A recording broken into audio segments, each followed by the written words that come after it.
उस वक्त हम आपको ये एक बार फिर से दोहरा देते हैं। 3 बड़े धमाके हुए हैं मुंबई के अंदर और झावेरी बाजार, दादर और ओपेरा हाउस, ये 3 वो इलाके हैं जहां पर ये धमाके हुए हैं। हालांकि 100 लोगों के घायल होने की पुष्टि अभी तक कर दी गई है और साथ ही साथ ये भी हम आपको जानकारी दे दें, 5 लोगों के मरने की खबर आ रही है। हालांकि अभी तक इसकी पुष्टि नहीं की गई है। 7 लोगों के हम आपको अपडेट कर देते हैं, हमारे जाने की खबर हमारे पास आ रही है, लेकिन अभी तक इसकी पुष्टि नहीं की गई है।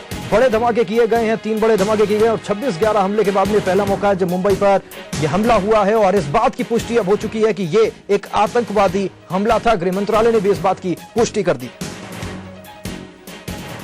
दिल्ली का रुख करेंगे, बात करेंगे प्रशांत से, हमारे संवाददाता हमारे साथ फोन लाइन पर जुड़े हुए हैं। प्रशांत, एक बड़ा आतंकवादी हमला देखने को मिला है मुंबई में, 3 धमाके हुए हैं, 7 लोगों के मारे जाने की खबर है। अभी तक पुष्टि नहीं हुई है, लेकिन एक बात की पुष्टि हो गई है कि यह एक आतंकवादी घटना है। गृह मंत्रालय ने इस बात की पुष्टि कर दी। जी बिल्कुल राहुल, देखिए जिस तरह से अगर आप जो पूरा धमाका हुआ देखिए, लोकेशन को देखिए, जिन स्थानों पर धमाका किया गया है उससे खुद ब खुद पुष्टि हो जाती है कि ये एक सोची समझी साजिश के तहत ये पूरा प्लान अटैक है। बाजारों में, मंदिर के सामने, ओपेरा हाउस में इस तरह के हमले, आतंकी हमले ही होते हैं। पूरी एक तरह से योजनाबद्ध तरीके से ये हमला किया गया है और गृह मंत्रालय के अधिकारियों ने महाराष्ट्र के पुलिस अधिकारियों से बात की है और इस बात की ये पुष्टि अब हो चुकी है कि यह आतंकवादी हमला है। हालांकि इसके पीछे कौन आतंकवादी संगठन है, क्या उनकी मंशा है, बिल्कुल प्रशांत, जिसके पीछे कौन सा आतंकवादी संगठन है और क्या उसकी मंशा है, ये अभी तक साफ होना बाकी है। बहरहाल आपका अभी बहुत बहुत शुक्रिया करेंगे इस पूरी जानकारी के लिए। प्रशांत हमारे संवाददाता दिल्ली से पूरी जानकारी हम तक पहुंचा रहे थे। प्रभु चावला, वरिष्ठ पत्रकार, हमारे साथ फोन लाइन पर जुड़े हुए, उनसे बातचीत करते हैं। प्रभु जी, क्या लगता है कब तक गृह मंत्रालय इस बात की सिर्फ और सिर्फ पुष्टि करता रहेगा कि ये जो धमाके हुए ये आतंकवादी घटना के तहत हुए हैं, पर कोई एक्शन, कोई प्लान देखने को नहीं मिलता, सिर्फ इस बात पे खुशी जताई जाती है कि 1 साल से कोई धमाके नहीं?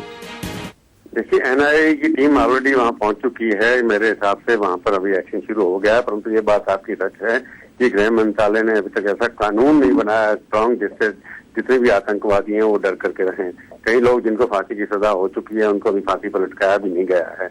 इससे लगता है कि आतंकवादियों के हौसले कई बार बढ़ जाते हैं, परंतु ये बड़ी बात अच्छी, बहुत डिफिकल्ट है कि इतना बड़ा देश है, इतने बड़े इलाके के अंदर हर चीज के ऊपर नजर रखना भी किसी सरकार के लिए पॉसिबल नहीं है। परंतु इंटेलिजेंस फेलियर की बात तो है, ये जो प्रदेश की सरकार है उसकी जो इंटेलिजेंस टीम है उसकी भी नाकामी इसमें शामिल होती है। इतनी जगह पर एकदम धमाके हो गए 4-5 जगह पर और लगभग 100 के लोग लगभग इंजर्ड हैं। ये तो इंटेलिजेंस फेलियर पहले है, क्योंकि सरकार केंद्र में बैठ करके मॉनिटर करके इनपुट केवल स्टेट गवर्नमेंट को दे सकती है।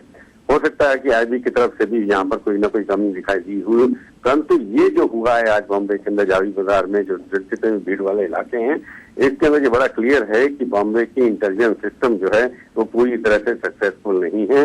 उनकी घुसपैठ अभी भी आतंकवादियों के गुटों के अंदर नहीं हुई है। तो ये तो मैं कह सकता हूँ कि इतना प्रिवेंशन करने के बाद, क्योंकि बॉर्डर से लोग आने में बहुत मुश्किल हो रहे हैं, परंतु वहां से लोग आकर के जो यहाँ पर छुप के बैठे हुए हैं, क्योंकि अभी दिल्ली के जामा मस्जिद का जो अटैक हुआ था उसके भी लोग नहीं पकड़े गए हैं, बाकी महरौली के अंदर जो अटैक हुआ था उसके भी लोग नहीं पकड़े गए हैं। तो इस तरह के लोग अपने ब्लास्ट करने के बाद अभी तक घूम रहे हैं, उन्हीं में से किसी एक ग्रुप का ये काम हो सकता है।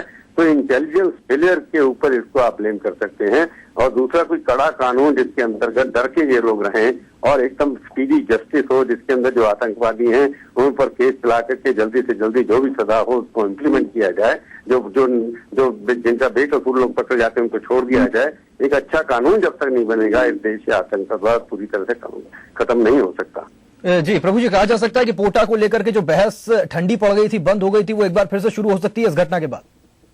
शुरू होगी, क्योंकि इसके ऊपर चुनाव, लोग कहते हैं कि हमने कंट्रोल कर लिया, ठीक है। आप क्योंकि पाकिस्तान के अंदर, क्योंकि वहां पर बहुत झगड़े हो रहे हैं, अफगानिस्तान के अपने झगड़े हो रहे हैं, तो वहां से आतंकवादी निकल करके भारत की तरफ नहीं आ पा रहे हैं, जिसकी वजह से हम भी सफल हैं कि यहाँ पर बहुत बड़ा हादसा अभी तक नहीं हुआ है। परंतु जब तक आप देश के अंदर मिलकर के एक तरफ से कानून नहीं बनाएंगे और अपने को सिक्योर नहीं करेंगे और नेटवर्क नहीं क्रिएट करेंगे, राजनीति अपीजमेंट जो है उसकी पॉलिसी को छोड़ेंगे नहीं जब तक, तब तक इस देश से आतंकवाद खत्म नहीं हो सकता। क्योंकि भारत के अंदर सब भारतीय मिलकर के रहना चाहते हैं, सब मिलकर के आतंकवाद को खत्म करना चाहते हैं, परंतु कुछ पॉलिटिकल पार्टी जो डिवाइड एंड रूल करने की वजह से कानून नहीं बनने देना चाहती। जी बिल्कुल प्रभु जी, अभी कुछ दिनों पहले ये भी बात सामने आई थी, अफगानिस्तान में जो हलचलें मची हुई हैं, पाकिस्तान में हलचलें मची हुई हैं, भारत जो है उसके बाद में मुफीद नहीं रह जाता। हमें बहुत जरूरत है कि हम भी कुछ ऐसे एक्शन प्लान बनाए ताकि ऐसी स्थितियां जो पड़ोसी देशों की हैं वो हमारी नहीं बन जाए। हम कहीं ना कहीं ठंडे रहते हैं, हम सिर्फ इंतजार करते हैं कि ऐसे बम ब्लास्ट हो जाए, उसके बाद में हम कोशिश करेंगे इसको काउंटर करने की। हम पहले से तैयार दिखाई नहीं देते। नहीं, मैं ये तो बात जब से चिदम्बरम होम मिनिस्टर बने हैं उन्होंने काफी ऐसे प्रिकॉशंस लिए हैं, ऐसे कई चीजें उन्होंने इक्विपमेंट भी खरीदा है जिसकी वजह से यहाँ पर कंट्रोल तो हुआ है। और पड़ोसी जैसे आपने ठीक कहा, अफगानिस्तान और पाकिस्तान, अफगानिस्तान के अंदर भी देखा कि करजाई के भाई को उन लोगों ने मार दिया है। परंतु सवाल यह है कि हम एडवांस प्लानिंग करते हैं, परंतु स्टेट लेवल के अंदर जो जितना स्ट्रांग होना चाहिए सिस्टम हमारा वो नहीं है। और दूसरा, मैं पहले बार बार कह रहा हूँ, जो राजनीति होती है आतंक के नाम पर हर तरफ से, दोनों तरफों से होती है, उसको यहाँ पर बंद करना चाहिए।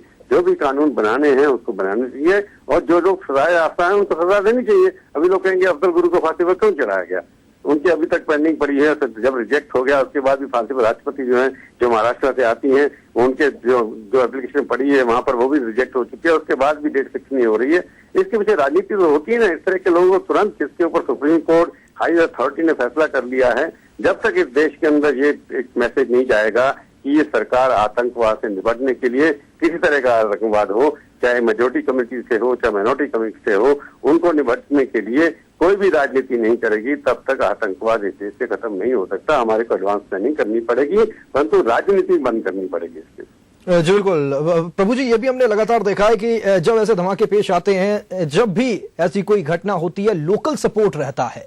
इंटेलिजेंस कभी भी ये पता लगाने में पहले कामयाब नहीं हो पाती कि ये जो इंटेलिजेंस, ये जो लोकल सपोर्ट मिला, ये कहां से मिला है, ये क्यों नहीं अपने जो मुखबिर होते हैं उनकी संख्या में बढ़ोतरी कर पाती, या फिर कोई इनके पास ऐसा प्लान होता है। नहीं लगता हम जो बेसिक ग्रास रूट लेवल है वहां पर तैयार नहीं हो पाते, इस वजह से ऐसे धमाके हो जाते हैं, ऐसी बड़ी घटनाएं हो जाती हैं।